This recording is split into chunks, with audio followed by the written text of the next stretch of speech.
This is all taking place because of Brexit, no doubt about it. And what's been in place since January is an interim measure where French vessels were still allowed access to Jersey's waters for the purpose of fishing. Now, that came to an end on Friday. And as a result, there's been some complication in some of those vessels getting permission. And you can see here in this maritime traffic image, which is live, that those orange boats there are, in fact, French vessels making their way towards St. Helier, the main port in Jersey. The argument seems to be over whether or not they've been given permits easily enough to continue their fishing activity in this area.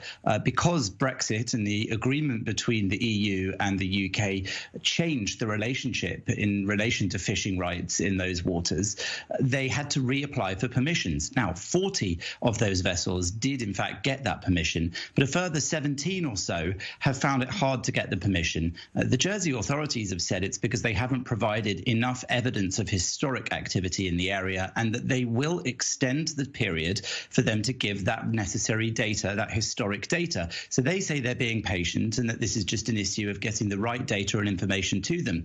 The French, though, are saying that this is bureaucracy being used to limit their rights to fishing in the area, and that's where this escalation seems to have come from, with the French maritime minister saying that France would even consider ending the supply of electricity to Jersey, which comes predominantly from France, in a commercial agreement.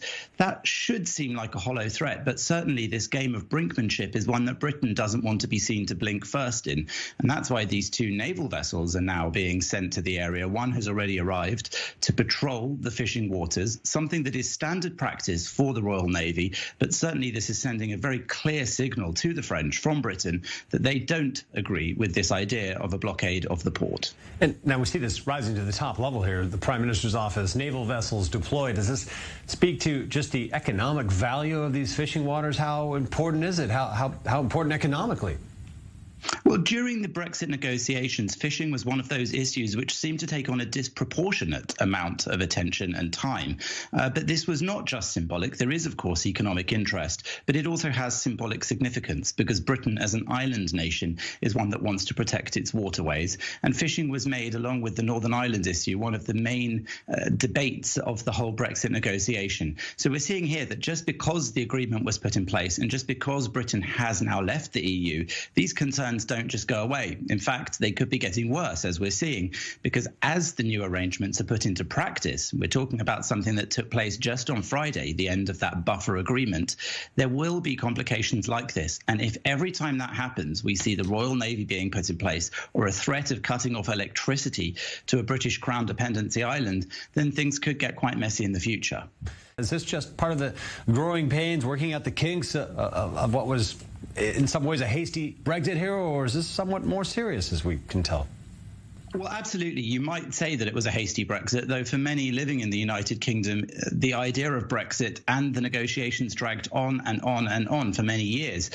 However, this is undoubtedly part of the ironing out of kinks and creases in the agreement, but that won't be easy, and that's something that could take some years across the board, across all the areas that the Brexit agreement covered.